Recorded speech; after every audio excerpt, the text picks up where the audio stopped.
¿Están listos?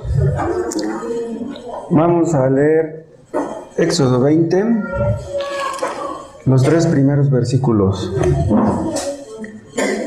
Y habló Dios todas estas palabras diciendo: Yo soy Jehová tu Dios, que te saqué de la tierra de Egipto, de casa de servidumbre. No tendrás dioses ajenos delante de mí. Este es el primer mandamiento. Vamos a echarle un repaso. Ya tiene mucho tiempo que vimos estas cosas. Padre, estamos agradecidos y te alabamos, Padre, porque eres bueno, porque eres fiel, porque tu misericordia nos acompañó toda la semana y continúa en esta hora, Padre. Cuando estamos aquí, te pedimos que tu palabra sea eficaz en la vida de todos, en la mente y en el corazón de todos, y que nos hagas aptos para hacer tu voluntad. Abre los ojos de todos aquellos que no te conocen. Te lo pedimos en el nombre de Cristo. Amén. Estos mandamientos se los dio Dios a los israelitas un poco después de que ellos habían cruzado el Mar Rojo. Recuerden ustedes que cuando cruzaron el Mar Rojo se les acabó, no tenían agua y empezaron a murmurar en contra de Moisés y en un sentido en contra de Dios. Después, más adelante, no tenían que comer y otra vez empezaron a murmurar. Se les olvidó todo lo que habían visto en Egipto. Se les olvidó tantos milagros, tantas maravillas que Dios había hecho.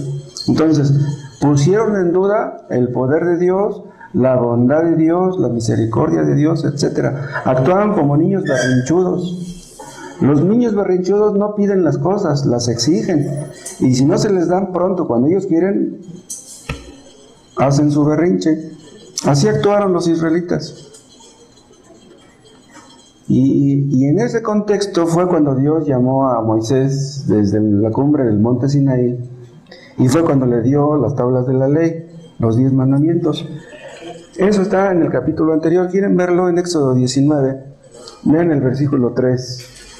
Y Moisés subió a Dios, y Jehová lo llamó desde el monte, diciendo: Así dirás a la casa de Jacob, y anunciarás a los hijos de Israel: Vosotros visteis lo que hice a los egipcios, y cómo os tomé sobre alas de águilas, y os he traído a mí. Ahora pues, si diereis oído a mi voz y guardareis mi pacto, vosotros seréis mi especial tesoro sobre todos los pueblos, porque mía es toda la tierra, y vosotros me seréis un reino de sacerdotes y gente santa. Estas son las palabras que dirás a los hijos de Israel. Entonces vino Moisés y llamó a los ancianos del pueblo y expuso en presencia de ellos todas estas palabras que Jehová le había mandado. Pero vean, oyen lo que Dios les dice por medio de Moisés, y vean la reacción de ellos en el versículo 8. Y todo el pueblo respondió a una quiere decir unánimemente. Y dijeron: todo lo que Jehová ha dicho, haremos. Y Moisés refirió a Jehová las palabras del pueblo. Bien, se comprometieron a obedecer. Pero ustedes que han leído el libro del Éxodo y la historia del pueblo de Israel a través del Antiguo Testamento, recordarán que no cumplieron su palabra. Prometieron obedecer en todo, pero no lo cumplieron. Dios les mandó profetas con el tiempo, los mataron. Siglos después llegó el Mesías, lo mataron. Hasta la fecha los judíos siguen desobedientes, siguen rebeldes. Entonces, vean ustedes cómo es fácil prometer, el problema es cumplir. Dios les dio los 10 mandamientos, ¿para qué? Para que ellos pudieran ver su pecado. Una persona que no puede ver su pecado, que no puede ver la naturaleza del pecado, no puede entender que necesita un Salvador. Si le decimos a un inconverso: oye, ¿no te gustaría ser salvo? ¿No te gustaría salvarte? ¿Qué nos va a contestar? ¿Salvarme? ¿Salvarme de qué? Si yo estuviera en peligro, necesitaría salvación, pero pues yo no estoy en peligro. Vean, una persona que no ve el peligro en que se encuentra, que no entiende que es un pecador delante de un Dios tan santo, ¿por qué buscaría la salvación? Dios les dio la ley moral que se sintetiza en los 10 mandamientos para que se dieran cuenta que eran pecadores, que necesitaban un Salvador. La ley fue nuestro ayo para llevarnos a Cristo. Si no somos enseñados por medio de la ley, no iremos a Cristo. Noten ustedes que estos 10 mandamientos son eso, no son sugerencias, son mandamientos. Dios nunca da sugerencias. Dios habla siempre con autoridad. La palabra de Dios es eso, la palabra de Dios. Y es por eso que habla con autoridad. Dios, la autoridad de Dios está detrás de las Escrituras. Si Dios nos dejó su ley, eso significa que no somos libres para establecer nuestras propias leyes. Tenemos que regirnos por las leyes que Él ha establecido. Si Dios dice en su ley que algo es pecado, eso es pecado. Y si la gente dice que no lo es, que piense lo que quiera, nosotros creemos lo que está escrito en la palabra de Dios. Otra cosa, muchos conocen los 10 mandamientos de memoria. Pero el asunto no es ese, no está mal que se los aprendan de memoria. Pero ¿de qué sirve que lo hagan si no los obedecen? Dios demanda mucho más que eso. Mucho más del hecho de que tú te aprendas los 10 mandamientos de memoria. Otra cosa, noten ustedes que son los 10 mandamientos de Dios. Fue Dios el que habló estas palabras, no fue Moisés. No fueron cosas inventadas por Moisés ni por ningún otro hombre. Cuando Dios les dio estos mandamientos al pueblo, estaba Moisés en el monte Sinaí.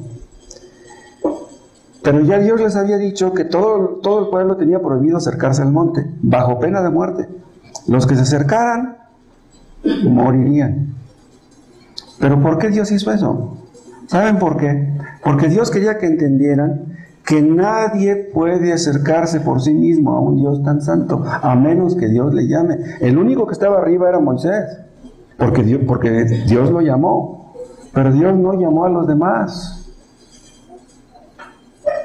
No podemos acercarnos a un Dios tan santo a menos que Él nos llame. Los rebeldes, los que no están de acuerdo con que Dios haya establecido sus leyes, dicen que por qué Dios tuvo que intervenir en la vida del hombre y darnos sus mandamientos. ¿Con qué derecho Dios tiene que dar mandamientos? Vean Éxodo 20, versículo 1. Y habló Dios todas estas palabras diciendo: Yo soy Jehová tu Dios. Vean, en primer lugar, Dios tiene el derecho porque Él es nuestro Dios. Y en segundo lugar, por lo que dice después, que te saqué de la tierra de Egipto de casa de servidumbre. O sea, yo soy tu Dios y yo soy el que te he sacado de la esclavitud del pecado. Entonces yo tengo el derecho de regir tu vida. Yo soy tu dueño, yo soy tu Dios, yo soy el eterno, el autosuficiente. Tienes que obedecer lo que yo te digo. Entonces, si los inconversos, si los ateos no quieren reconocerlo, bueno, ese es asunto de ellos. Pero nosotros creemos, los creyentes, que Dios nos ha sacado de la esclavitud de Egipto, de la esclavitud del mundo, de la esclavitud del pecado y de Satanás, para servirle a Él. Entonces, es por eso que Él tiene todo el derecho de darnos sus leyes. Cada uno de los 10 mandamientos hace énfasis en el asunto de que Dios es santo. Todos los mandamientos se refieren a este punto. Vean lo que dice el versículo 3. No tendrás dioses ajenos delante de mí. Bien, es imposible que un hombre haya dicho esto. Es imposible que un Dios falso lo hubiera dicho. Bueno, en primer lugar, porque los dioses falsos tienen boca, mas no hablan, ¿sí? Entonces, solamente el Dios verdadero pudo haber dicho estas palabras. Con estas palabras Dios quiere que entendamos que Él no compartirá su gloria con nadie. Él es el único Dios verdadero. Nos hizo para su gloria, nos ha redimido para su gloria y quiere que le obedezcamos para su gloria. Él es el único que merece nuestra adoración, nuestro servicio, nuestra obediencia, nuestro amor. Vean ustedes cómo este mandamiento es fundamental. De este mandamiento se derivan todos los demás. Por eso este mandamiento tenía que estar primero.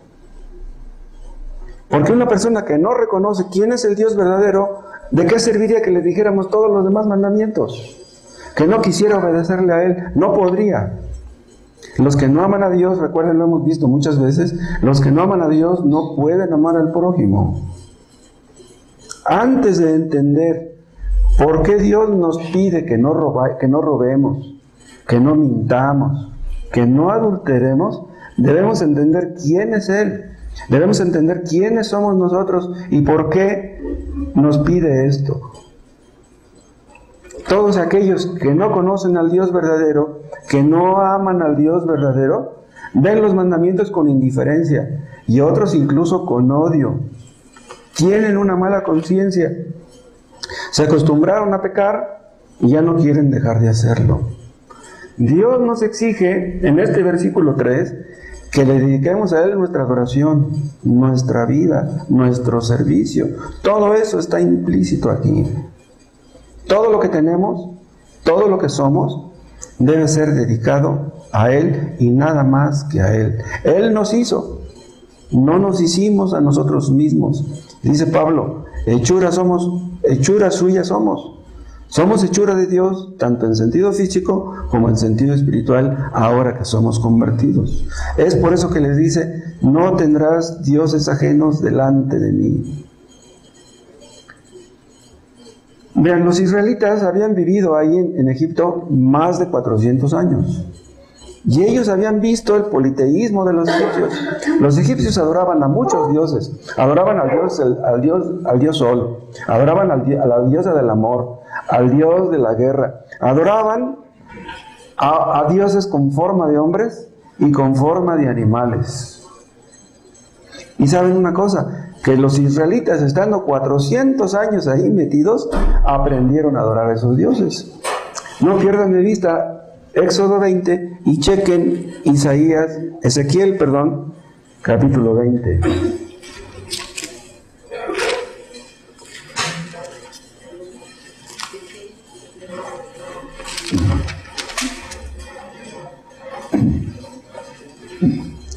Ezequiel 20, voy a empezar la lectura en el capítulo 5, ¿sí? Y diles, le dice Dios al profeta, así ha dicho Jehová el Señor, el día que escogí a Israel,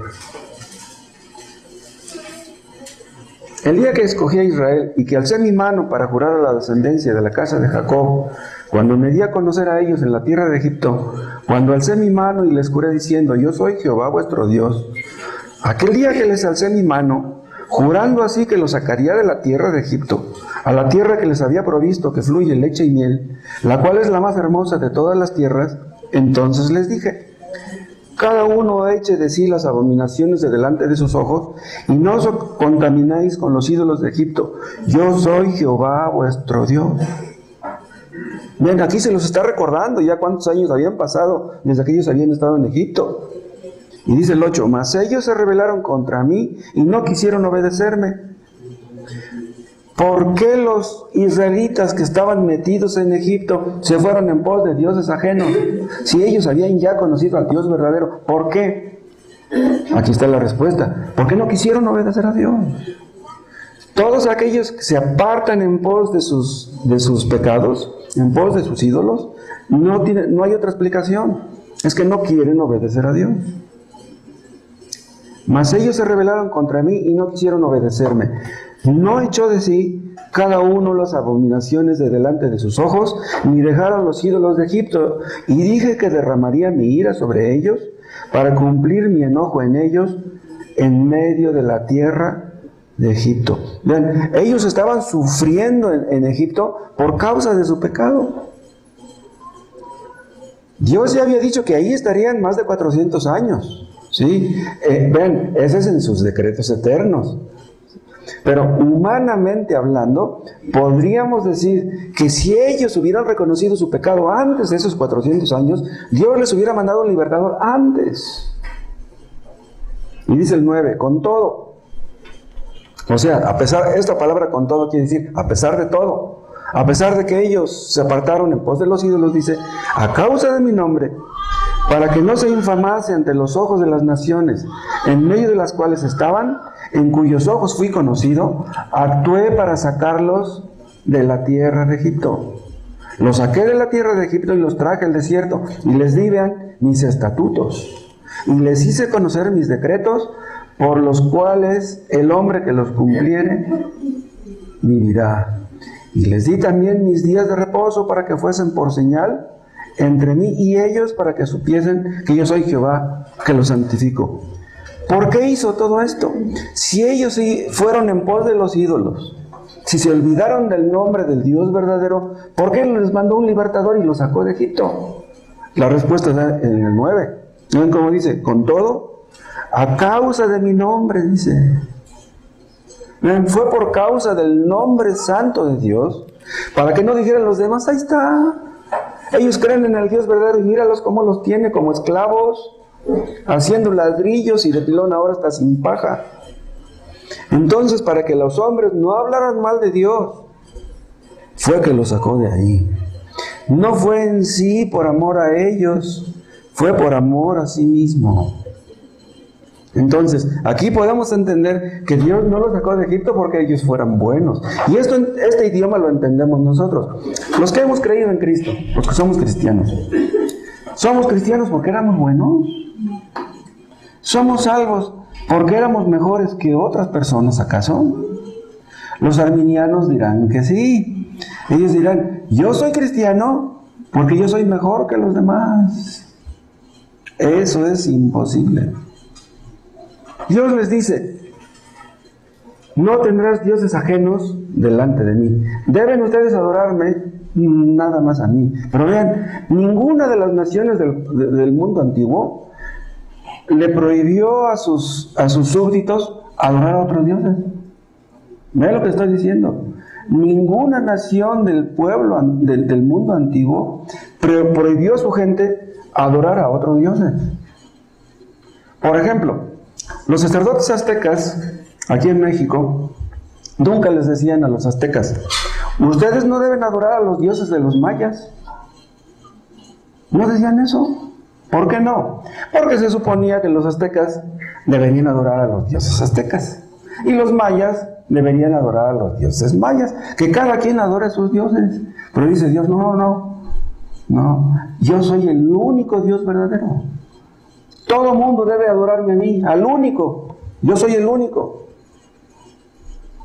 Vean lo que les estoy diciendo. Dios es absolutamente intolerante y no reconoce la legitimidad de los dioses falsos. ¿Por qué?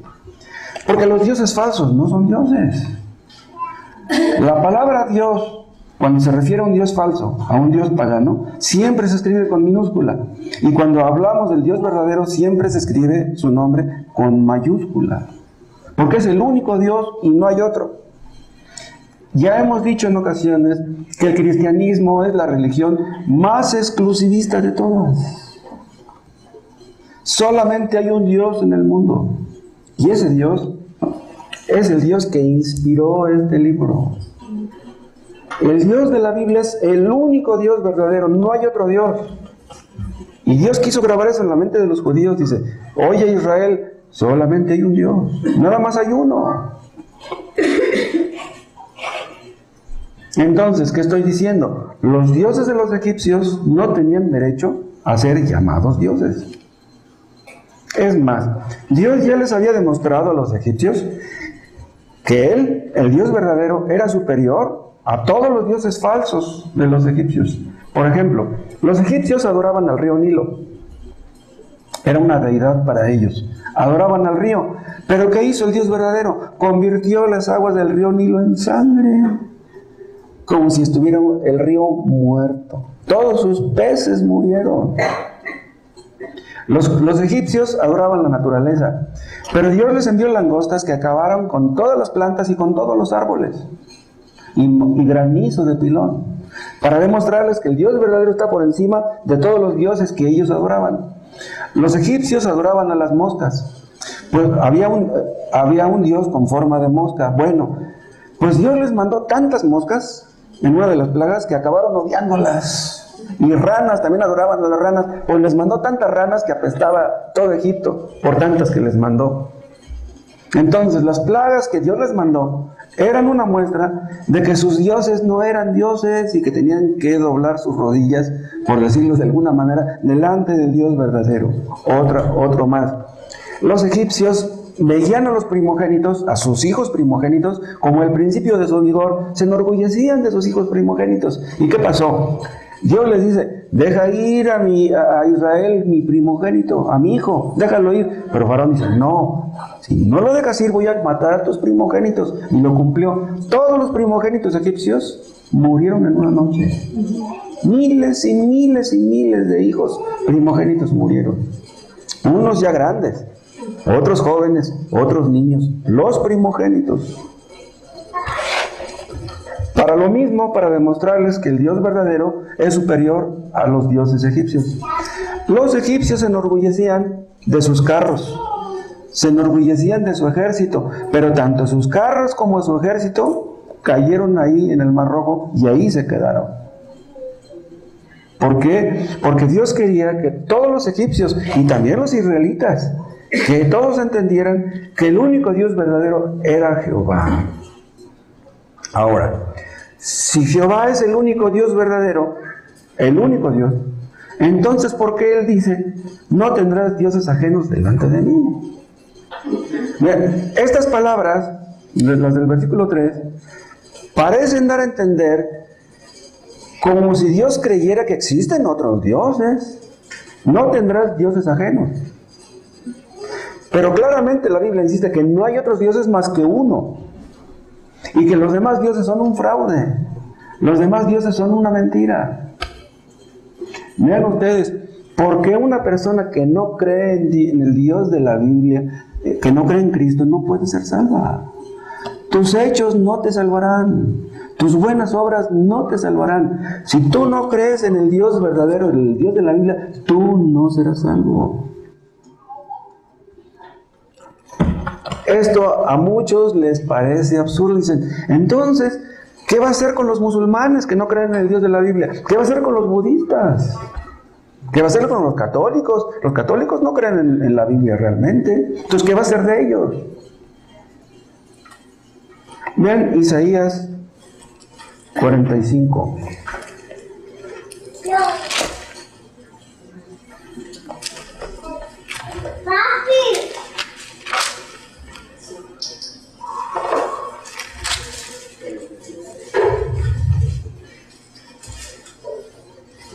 Isaías 45,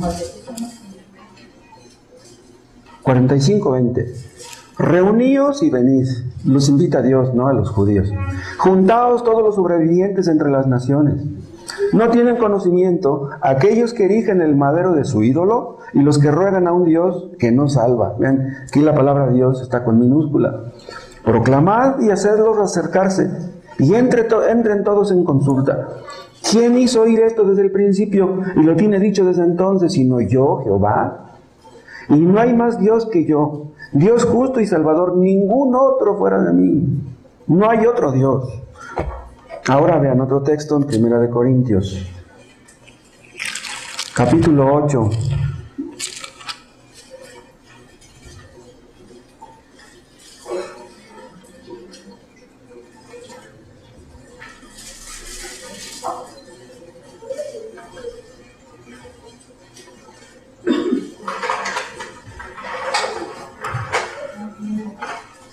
Primera de Corintios 8, 4. Acerca pues de las viandas que se sacrifican a los ídolos, sabemos que un ídolo nada es en el mundo y que no hay más que un Dios. ¿Qué son los ídolos? Dice este versículo, no es nada. Un ídolo de yeso, un ídolo de madera, un ídolo de metal, ¿qué es? No es nada. No es nada. Cuando Plutarco Elías Calles se oponía al catolicismo en México, ¿saben qué hacían sus emisarios? Entraban, agarraban las imágenes, las lazaban y se las llevaban arrastrando por la calle. Y luego agarraban unos martillos y las rompían para que la gente viera. ¡Vean! Vean a sus santos. ¿Qué tienen adentro? Tienen alambre. Son de yeso. Por eso las podemos romper. ¿Qué cosas son los ídolos? No son nada. Entonces, si no existen otros dioses, y si los ídolos nada son, entonces, ¿cómo es que podríamos tener otro Dios? Si nada más hay uno. ¿Saben por qué? Los dioses falsos no son dioses, nada son. Pero ¿saben quién está detrás de ellos? Satanás. Satanás usa a los dioses falsos para controlar a los hombres. La pobre ancianita se arrodilla delante de su santo preferido, del santo de su devoción, pero no sabe que está adorando a Satanás. No lo saben. ¿Saben por qué? Porque Satanás usa los ídolos para influir en la mente de los hombres. ¿Por qué? Porque cuando la persona se arrodilla delante de una imagen, cree que se está arrodillando delante de Dios. Está confiando en el yeso, está confiando en la madera, está confiando en el metal, pero cree que está confiando en Dios. Vean ustedes cómo los dioses falsos esclavizan a los hombres. Controlan a los hombres, pero en sí no son los dioses falsos. Es Satanás quien lo está haciendo. Vean Gálatas capítulo 4.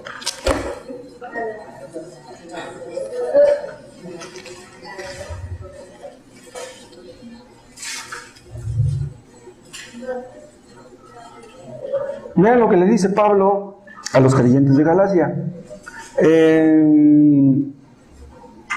Gálatas 4:8. Ciertamente, en otro tiempo, no conociendo a Dios, servíais a los que por naturaleza no son dioses. O sea, los que llegaron a ser creyentes en Galacia fueron idólatras antes de ser creyentes. Y díganme, ¿no eso se aplica también a nosotros? Antes de que fuéramos creyentes nosotros, ¿no también adorábamos a dioses falsos? ¿Pero por qué lo hacíamos? Dice, porque no conocíamos a Dios. Una persona que no conoce a Dios se inclinará delante de cualquier otro Dios. ¿Por qué? Porque no conoce al Dios verdadero. Ven ustedes la importancia de hablar del Evangelio, de predicar el Evangelio verdadero, para que los hombres puedan llegar a ser salvos. Porque si no escuchan el Evangelio, ¿cómo serán salvos?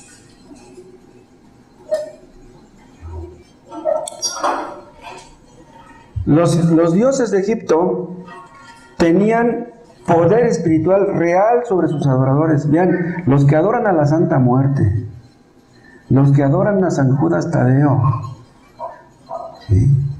Esos ídolos tienen poder real sobre las personas. Es como la brujería. Hay muchos que dicen, no, la brujería es puro cuento.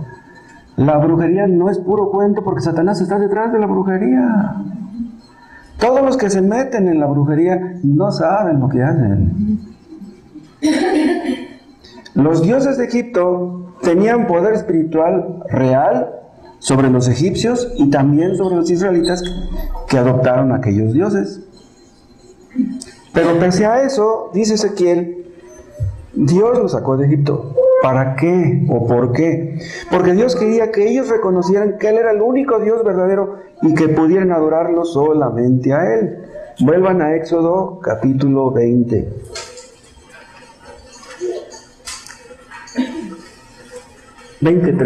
No tendrás dioses ajenos delante de mí. ¿Pero qué quiere decir la palabra delante?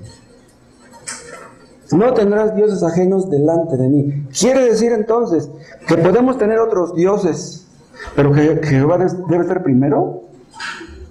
No los pongas delante de mí, pero sí detrás. Yo soy mano y que los ídolos sean cola. No quiere decir eso. Porque algunos lo han interpretado de esa manera. ¿Saben qué quiere decir delante de mí? Quiere decir en mi cara. ¿Sí? No tendrán dioses ajenos en mi presencia, en mi cara. Pero entonces, aquí también puede malinterpretarse.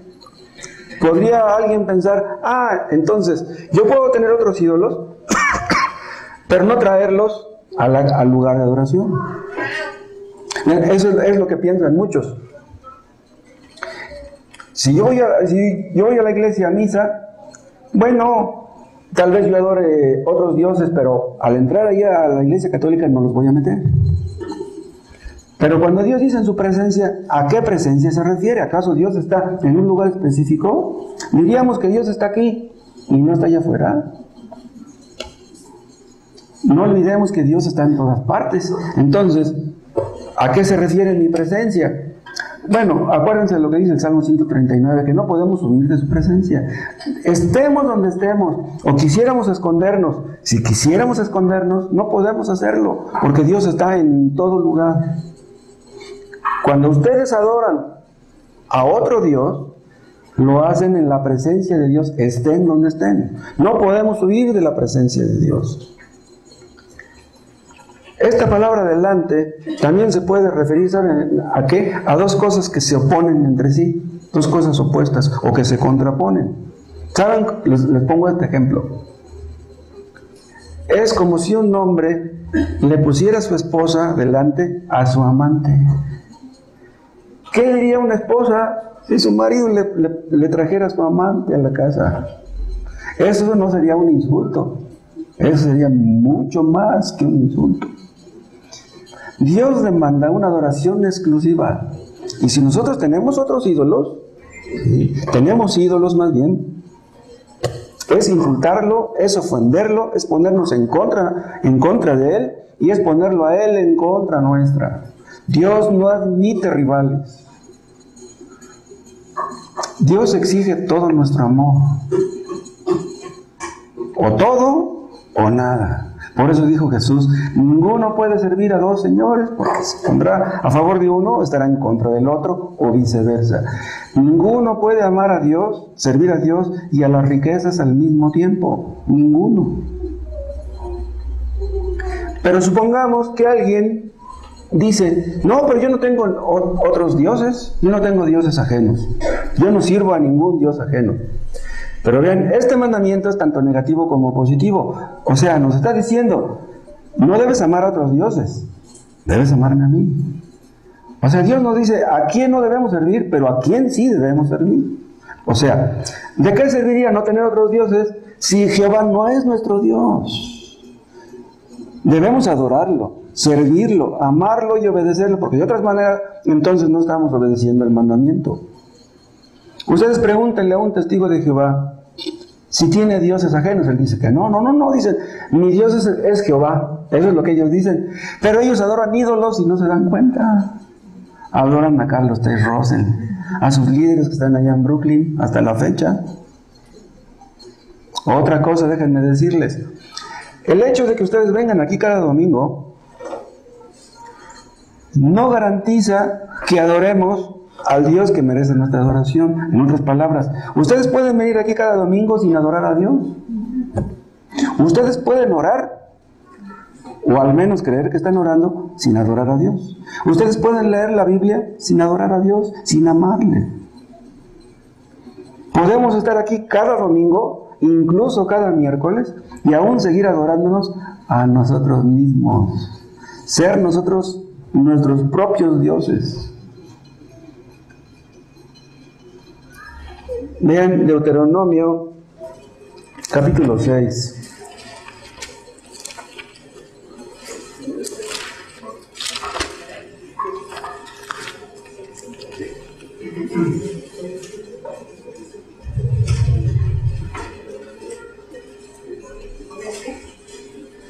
Deuteronomio 6:4. Oye Israel, Jehová nuestro Dios, Jehová uno es. Y amarás a Jehová tu Dios, vean, de todo tu corazón y de toda tu alma y con todas tus fuerzas. Y estas palabras que yo te mando hoy estarán sobre tu corazón, que nunca se te olvide esto, que el Dios verdadero nada más es uno y que Él demanda todo nuestro amor. ¿Y saben por qué habla aquí del amor? Porque sin amor no hay obediencia. Si ustedes no aman al Dios verdadero, ustedes no podrán obedecerle. Es imposible obedecer a Dios sin amarle primero. Si no le amamos, no le adoraremos, no le serviremos. Es imposible.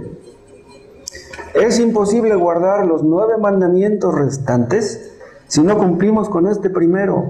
Dios demanda nuestro amor y nuestra adoración. Ahora, ¿qué sucederá si no cumplimos con el primer mandamiento? Vean ustedes el caso de Salomón. Ahí pueden ustedes ver lo que nos sucederá si no guardamos el primer mandamiento. Acuérdense que Dios se le apareció en sueños a Salomón cuando ya había sido nombrado rey, y le dijo: pídeme lo que tú quieras, lo que tú me pidas yo te lo voy a dar. ¿Recuerdan qué fue lo que pidió Salomón? No pidió oro, o sea, no pidió riquezas, no pidió mujeres, no pidió placeres, no pidió poder vencer a sus enemigos, o sea, muchos ejércitos para poder conquistar a las naciones vecinas. ¿Qué fue lo que pidió? Sabiduría. ¿Y qué fue lo que le dio? Sabiduría. Nunca hubo un hombre tan sabio como Salomón. Dios le dio exactamente lo que le pidió. Y aparte de darle sabiduría, le dio bendiciones que nunca le dio a otro. Le dio riquezas, tuvo muchas mujeres. Vean ustedes en Primera de Reyes.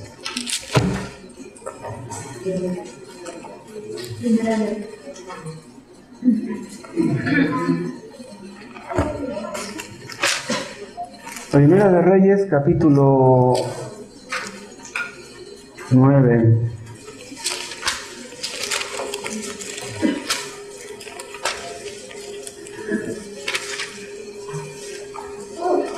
Vean, aquí le está hablando Dios a Salomón. Primera de Reyes 9:4. Y si tú anduvieres delante de mí, como anduvo David tu padre, en integridad de corazón y en equidad, haciendo todas las cosas que yo te he mandado, y guardando mis estatutos y mis decretos, vean la promesa: yo afirmaré el trono de tu reino sobre Israel para siempre. Como hablé a David tu padre, diciendo: no faltará varón de tu descendencia en el trono de Israel. Mas si obstinadamente os apartareis de mí, vosotros y vuestros hijos, y no guardaréis mis mandamientos y mis estatutos que yo he puesto delante de vosotros, sino que fuereis y sirviereis a dioses ajenos, ven lo que estamos viendo, y los adoraréis, yo cortaré a Israel de sobre la faz de la tierra que les he entregado, y esta casa que he santificado a mi nombre, yo la echaré de delante de mí, e Israel será por proverbio y refrán a todos los pueblos, y esta casa que estaba en estima, cualquiera que pase por ella se asombrará y se burlará y dirá: ¿por qué ha hecho así Jehová esta tierra y a esta casa? Y dirán: por cuanto dejaron a Jehová su Dios, que había sacado a sus padres de tierra de Egipto, y echaron mano a dioses ajenos, y los adoraron y los sirvieron. Por eso ha traído Jehová sobre ellos todo este mal. Cuando se escribió Primera de Reyes ya habían pasado siglos de que los israelitas habían salido de Egipto. Pero vean, Dios les está recordando su pecado. Ahora, leímos Primera de Reyes 9. Pero ahora vean ustedes Primera de Reyes, capítulo 11.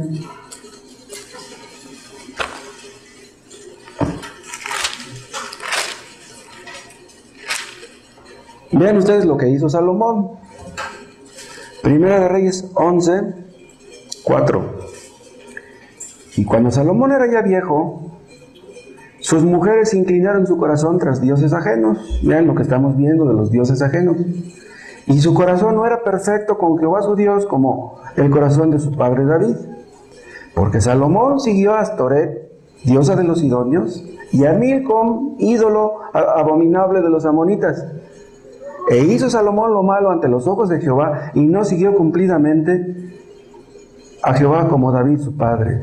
Entonces edificó Salomón un lugar alto a Quemos, ídolo abominable de Moab, en el monte que está enfrente de Jerusalén, y a Moloc, ídolo abominable de los hijos de Amón.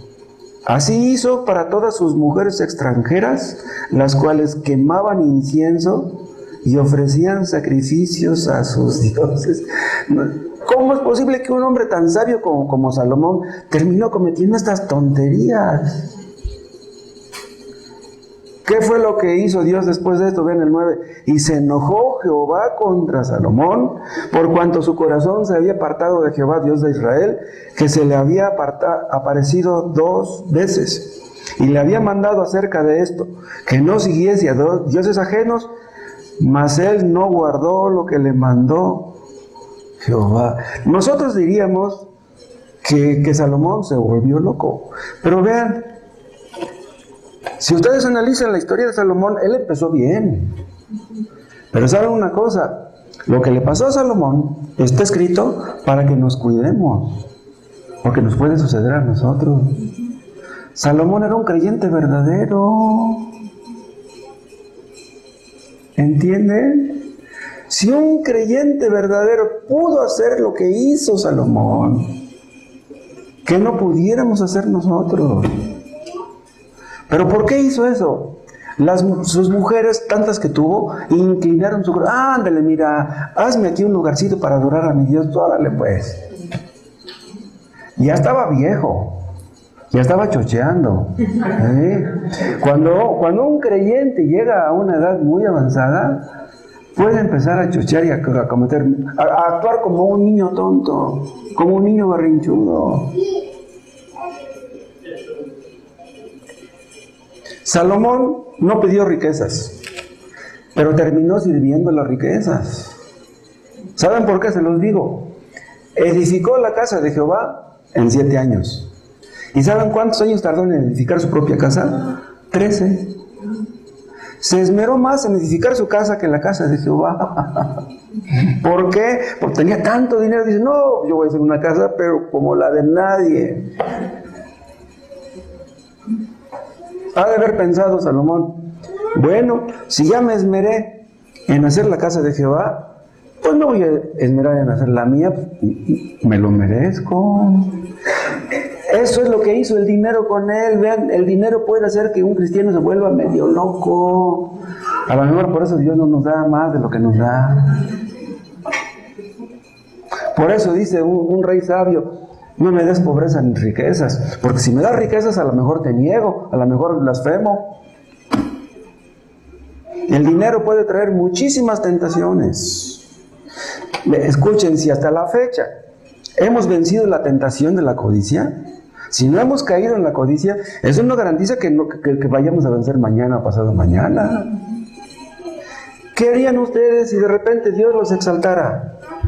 Que los nombraran de repente supervisores o gerentes de su empresa y que pensaran a ganar lo doble de lo que están ganando ahorita, y dentro de 2 años que ganaran lo triple y que compraran un último modelo y otro y otro. ¿Qué harían? ¿Vendrían al culto?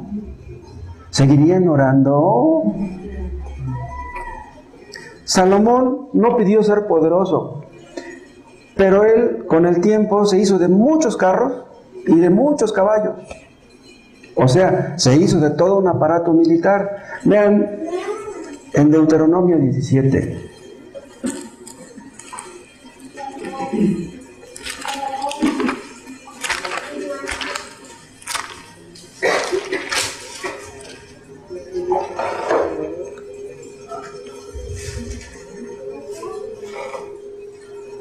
Deuteronomio 17:14. Cuando hayas entrado en la tierra que Jehová tu Dios te da, y tomes posesión de ella y la habites, y digas, pondré un rey sobre mí como todas las naciones que están en mis alrededores. Dice, ciertamente pondrás por rey sobre ti al que Jehová tu Dios escogiere.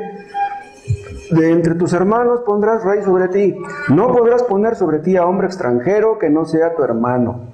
Pero vean lo que dice el 16. Pero él, el rey que tú escojas, no aumentará para sí caballos, ni hará volver al pueblo de Egipto con el fin de aumentar caballos, porque Jehová os ha dicho, no volváis nunca por este camino. Pero ¿qué hizo Salomón? Vean lo que hizo en Primera de Reyes. ¿Cuál estamos leyendo?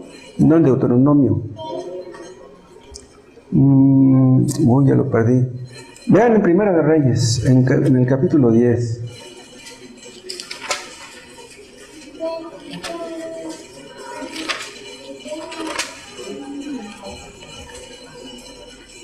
Primera de Reyes, capítulo 10, versículo 26.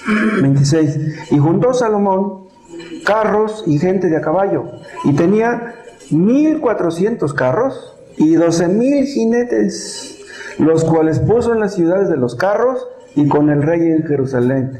E hizo el rey que en Jerusalén E hizo el rey que en Jerusalén la plata llegara a ser como piedras y los cedros como cabrahigos de la cefela en abundancia. O sea que menospreciaban la plata. Como había tanto oro, ya la plata se les hacía poca cosa. Y traían de Egipto caballos y lienzos de Salomón, porque la compañía de los mercaderes del rey compraba caballos y lienzos. Y venía y salía de Egipto el carro, etc. Bien, estaba haciendo Salomón exactamente lo que Dios le dijo que no hiciera. ¿Saben por qué lo hizo? Porque se le subieron los humos. Tengo tanto dinero que puedo yo hacer lo que yo quiera con él. ¿Qué pasó? Que en lugar de confiar en Dios, empezó a confiar en su dinero, en su ejército, en sus caballos, en su poder. Salomón tampoco pidió mujeres. Vean ustedes lo que dice Deuteronomio, capítulo 17.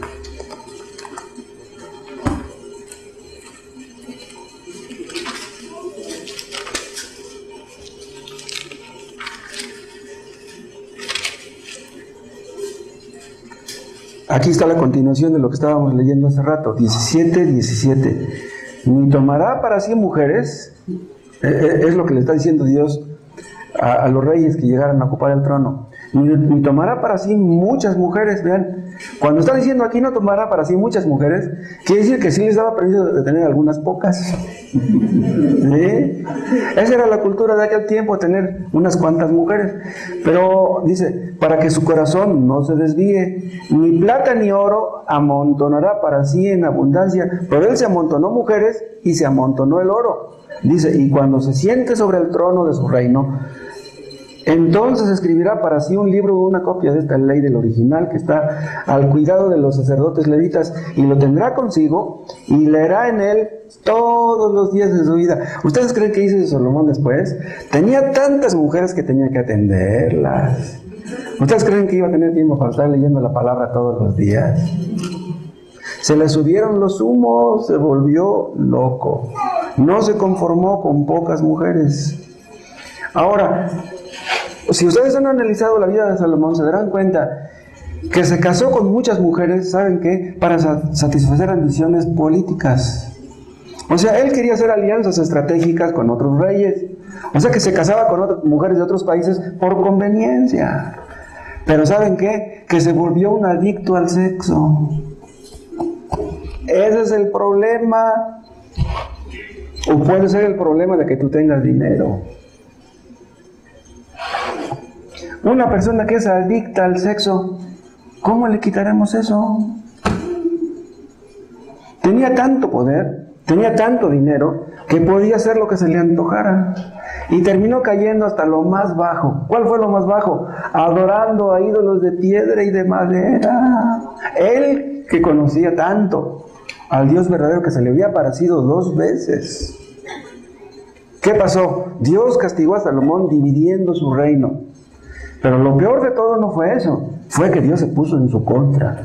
¡Ay de nosotros si Dios se pone en contra nuestra! Si Dios está en contra nuestra, ¿quién estará a nuestro favor? ¿Quién abogará por nosotros? Y saben, Salomón escribió Eclesiastés después de esto. Eclesiastés fue el resultado, vamos a decirlo así, la consecuencia de su caída y su levantada. O sea que Dios le abrió la mente y reaccionó y dice, ¿qué me pasa? Cayó en la cuenta de la locura que estaba cometiendo. Lo que le pasó a Nabucodonosor, ¿recuerdan? Salomón terminó dándose cuenta que la felicidad no estriba ni en el sexo, ni en el dinero, ni en los placeres, ni en la riqueza, en las posesiones, en nada de esto. La felicidad no depende de las cosas que tenemos. Por eso escribió Eclesiastés. Terminó dándose cuenta de lo vana, de lo vacía, de lo nada que es la vida sin Dios. Dios hizo reaccionar a Salomón por su misericordia. Pero vean ustedes hasta dónde puede llegar un creyente verdadero. El pecado que mora en nosotros puede conducirnos a cometer locuras. El pecado es en sí una locura. Vean otra vez Eclesiastés, en el capítulo 2.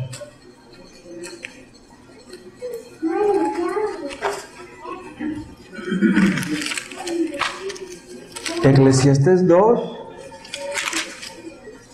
vean a partir del versículo 3. Dice Salomón: propuse en mi corazón agasajar mi carne con vino, dice, y que anduviese mi corazón en sabiduría, con retención de la necedad, hasta ver cuál fuese el bien de los hijos de los hombres, en el cual se ocuparan debajo del cielo todos los días de su vida. O sea, quiso probar el pecado para ver qué se sentía. Escuchen, todos aquellos que aprueban el pecado, a ver qué se siente, no saben lo que hacen. ¿Sabes tú a qué sabe el excremento? ¿No sabes? Pues pruébalo, a ver qué sabe. Peor que eso es el pecado. Es peor que el excremento. Vean lo que dice el versículo 8. Engrandecí mis obras, edifiqué para mí casas, planté para mí viñas, me hice huertos y jardines, y planté en ellos árboles de todo fruto. Me hice estanques de aguas, para regar de ellos el bosque donde crecían los árboles. Compré siervos y siervas, ven, esclavos. Y tuve siervos nacidos en casa, y también tuve posesión grande de vacas y de ovejas, más que todos los que fueron antes de mí en Jerusalén.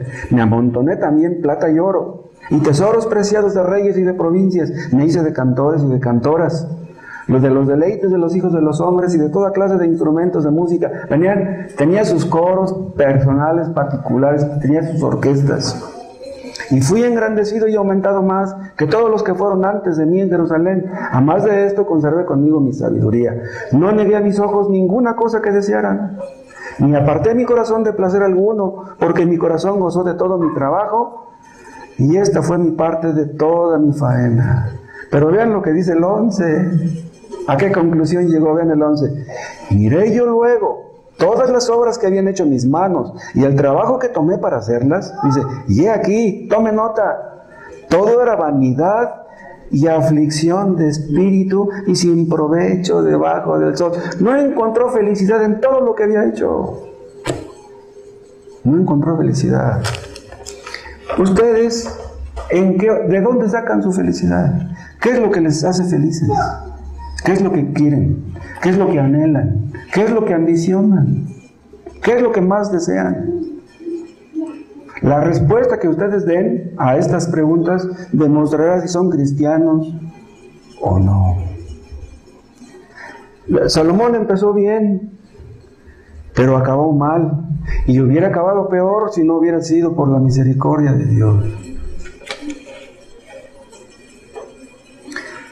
Salomón terminó frustrado, decepcionado, amargado. Y eso es lo que pasa con todos los que prueban el pecado, los que se hacen adictos al pecado. Esto les pasa, escuchen, a todos los que violan, a todos los que rompen el primer mandamiento. Dios juzgó su pecado de Salomón aquí, para no juzgarlo allá. Lo mismo pasó con su papá. Dios juzgó el pecado de David aquí, para no juzgarlo allá. Vean 1 de Pedro 4.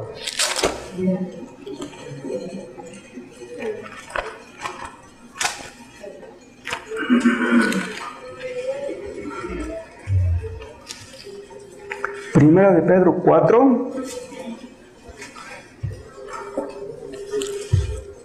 ¿Ya lo encontraron? Primera de Pedro 4:17.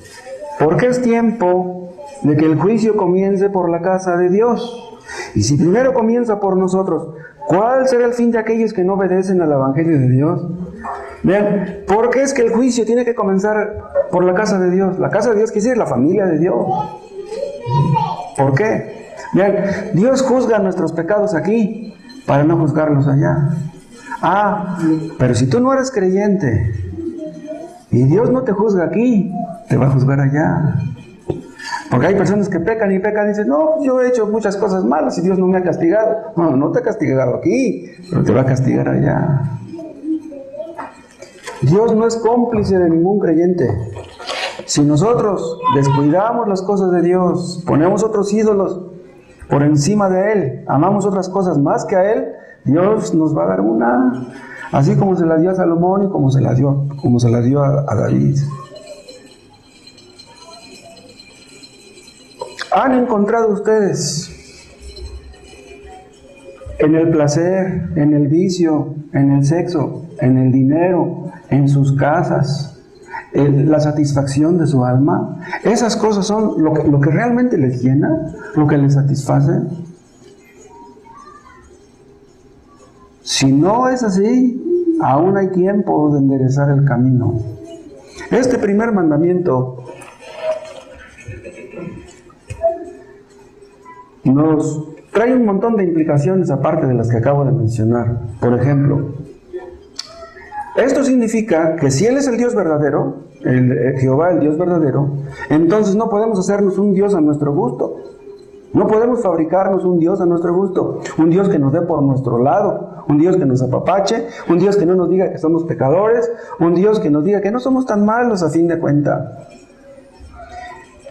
A muchos les gustaría tener un Dios que pensara como ellos, que fuera como ellos, que actuara como ellos. El primer mandamiento condena el ecumenismo. Ojo, Pancho el argentino. El Papa Francisco promueve más el ecumenismo que lo que hizo Juan Pablo II. ¿Qué cosa es el ecumenismo? La unión de todas las religiones en una. Porque dice Pancho, pues que el Dios de los budistas y el Dios de los musulmanes es el mismo Dios de la Biblia. El pecado es locura. Y no está tan viejo, Pancho, El que inspiró las escrituras es el Dios verdadero. ¿Quién escribió el Corán? ¿Quién lo escribió? El Dios verdadero inspiró las santas escrituras, el libro más confiable, el único libro realmente confiable del mundo. ¿De qué sirve que tengan ustedes en su casa una biblioteca muy grande, pero les falta Es como si no tuvieran ninguno. El Dios de la Biblia es el único que merece nuestra adoración, nuestro servicio, nuestro amor, nuestra obediencia. Entonces, no tenemos derecho a hacer lo que nos plazca, lo que nos parezca correcto.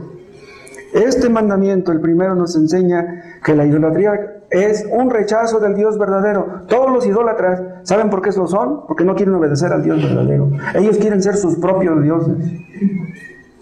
Los que rechazan al único Dios verdadero es porque en el fondo lo odian. ¿Saben ustedes por qué hubo tantos? Bien, hubo muchos que se salieron de una iglesia verdadera. Se salieron porque no les gustaba e inventaron religiones falsas. ¿Saben por qué? Porque no quisieron adorar al Dios verdadero.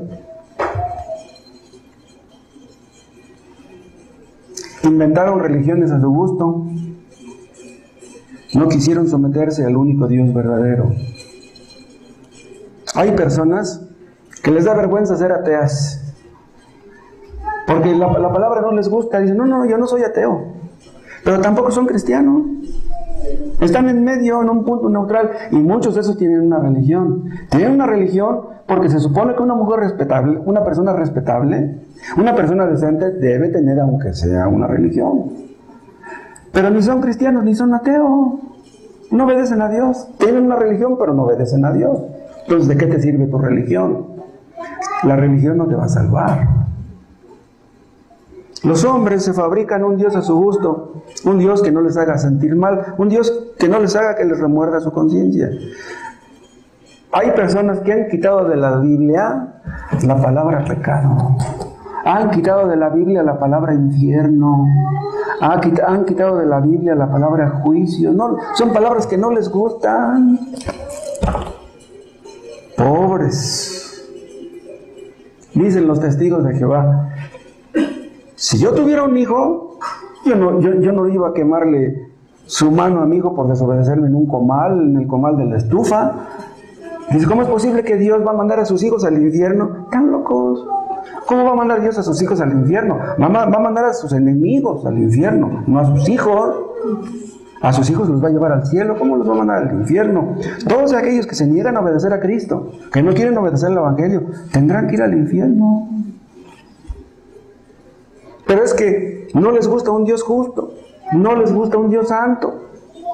Ellos quieren un Dios flexible, un Dios que se acomode a ellos, que se amolde a ellos. Como no les gusta un Dios invisible, Se han fabricado un Dios al que puedan tocar, al que puedan palpar. Como no les gusta un Dios personal, han terminado por adorar al Dios de su imaginación, un Dios que han inventado. Como no les gusta un Dios todopoderoso, se han inventado un Dios al que puedan manipular, un Dios que les cumpla sus caprichos. Yo les pregunto a ustedes, ¿conocen ustedes al Dios verdadero?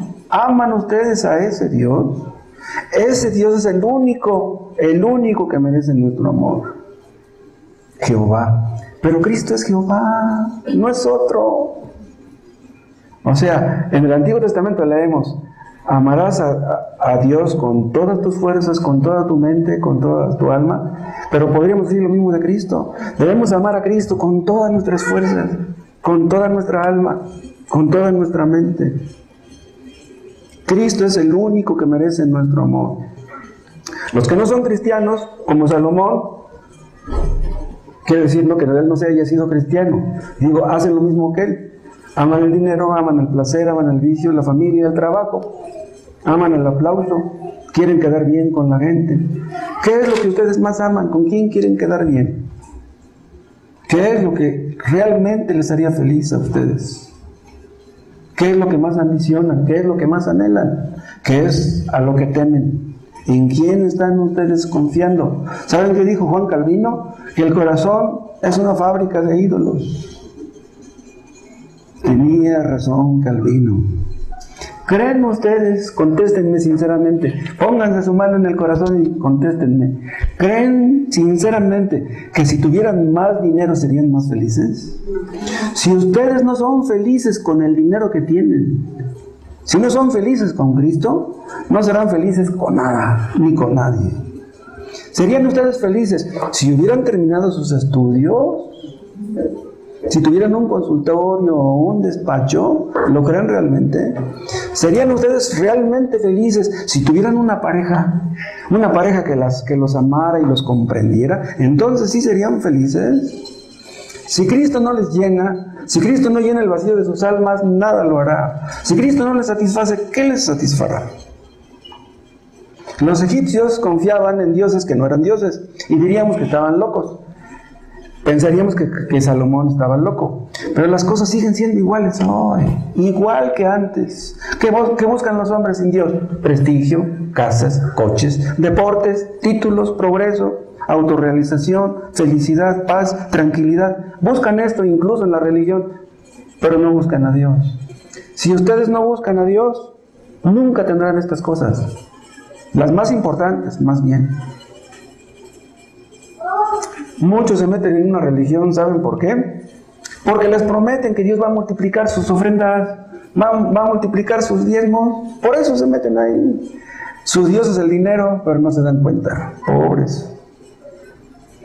Ellos tratan de manipular a Dios para hacerse ricos, pero no ven que el diablo es el que los está manipulando a ellos. Están confiando en el dinero y piensan que confían en Dios. Nosotros los cristianos no vamos a fabricar ídolos de yeso, ni de madera, ni de oro. No caeríamos tan bajo. Pero ¿saben qué?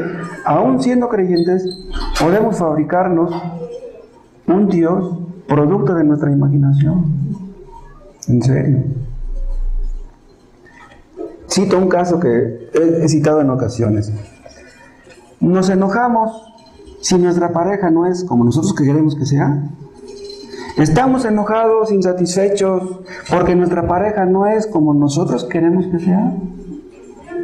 Tengo que doblegar a mi pareja, tiene que ser mi pareja como yo quiero. Nunca lo conseguirá, nunca.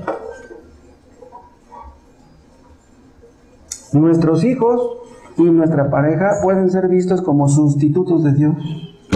Yo quiero una pareja que me ame, que me haga sentir bien, que me complazca, que me compre cosas, que me haga feliz. Esas cosas búscalas en Dios, no las busques en una pareja. Si las buscas en una pareja, estás condenada al fracaso o condenado.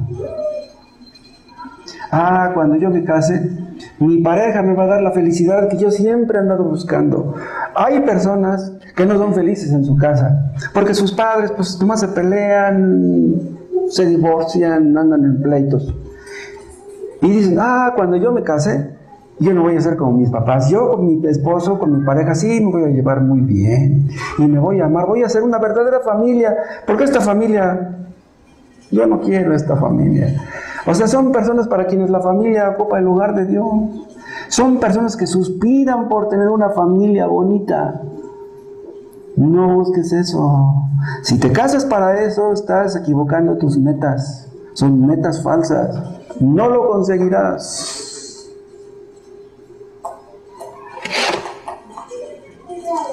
Yo supongo que los que no son felices en su familia envidian las familias que sí son felices, esas familias que son muy unidas. Ay, cómo me gustaría tener una familia como la de fulano. Y esas personas que ven a la familia o a la pareja o a los hijos como un Dios, como un sustituto de Dios, ¿saben qué? Que cuando se les muere un ser querido blasfeman. ¿Por qué me quitaste a mi mamá? ¿Por qué me quitaste a mi hijo? Veían a sus hijos, a sus seres queridos como si fueran dioses. Hay mujeres que blasfeman, mujeres que decían ser cristianas, que blasfeman cuando su marido cae en adulterio. Ya no quiero saber nada de ese Dios, ya. O sea, pensaban, si yo tengo una religión, pues Dios debe de cuidar a mi marido para que no me engañe con otra. Dios aborrece a los ídolos. ¿Saben por qué? Porque Él es el único que puede hacernos feliz. No pongas tus ojos en tu pareja, ni en el dinero, ni en los vicios. Pon tus ojos en Cristo. Solamente Cristo puede llenarte el vacío de tu corazón. Cristo es el único que merece nuestro amor y nuestra obediencia y nuestro servicio. Cristo es el único que puede suplir nuestras necesidades. Necesidades reales, no creadas, no inventadas. ¿Saben qué? Déjenme decirles esto. Sin Cristo la vida no tiene sentido.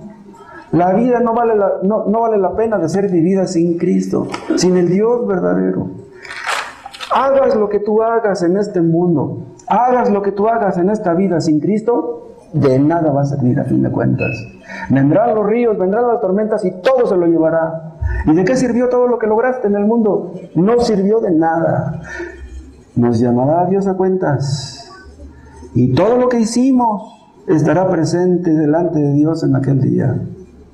Los que ya murieron y que murieron sin arrepentirse y que ya están en el infierno, ahora ya entienden lo que hicieron. Ya entienden de la que se perdieron. Pero pues ya de qué sirve que lo entiendan. Todos los que viven para sí mismos, los que no viven para Cristo, los que no sirven a Dios, los que no quieren obedecer a Dios, viven vidas vacías, huecas, estériles, como la vivió Salomón en sus últimos días.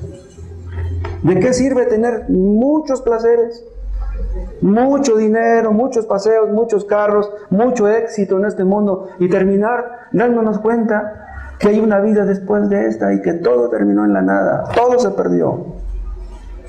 Los que construyen en este mundo sin Dios, construyen en la arena. Y todo lo que construyen está destinado a ser barrido por las olas, por las tormentas. ¿Qué es lo que ustedes andan buscando? ¿Qué es lo que ustedes ambicionan? ¿Qué es a lo que aspiran? Si ustedes buscan esto y aquello otro, pero no buscan a Dios, ustedes van a terminar mal. Exactamente lo que Cristo dijo al terminar el Sermón del Monte. Dice, el que oye mis palabras y las hace y las obedece, lo compararé con un hombre prudente y sabio. Pero los que oyen mis palabras y no las hacen, los compararé con un hombre insensato. La inteligencia verdadera se demuestra en la obediencia a Dios. Si tú no obedeces a Dios, crees ser inteligente, un día te descubrirás que no era así. Pero cuando una persona se arrepiente de su pecado y acude a Cristo, confiando en Él, en lo que hizo en la cruz, entonces todos sus ídolos son derribados. Entonces dobla sus rodillas delante del único Dios verdadero y dice, ahora entiendo todo lo que me decían. ¿Lo entienden ustedes? ¿Entienden ustedes que Cristo es el único Dios verdadero? ¿Lo entienden? Si ustedes nunca se han arrepentido de sus pecados, háganlo ahora. Confiésenle sus pecados ahora, pídanle perdón y Él los perdonará. Hayan hecho lo que hayan hecho. Más tonterías de las que hizo Salomón no pueden ustedes hacer, pues Dios los perdonará. Entréguenle su vida a Dios, entréguenle su vida a Cristo, háganlo ya. Cristo es el Dios verdadero. Cristo vino a este mundo. Él era Dios. Él hizo este mundo. Y luego vino al mundo que Él mismo había hecho. ¿Ustedes pueden entender eso? Cristo es el que nos sacó de Egipto. Es el que nos redimió. ¿Cómo no amarle? Si hizo lo que hizo, ¿cómo no amarle? Por eso dice Pablo, todo aquel que no amare al Señor Jesucristo sea anatema. ¿Cómo no amar a Cristo?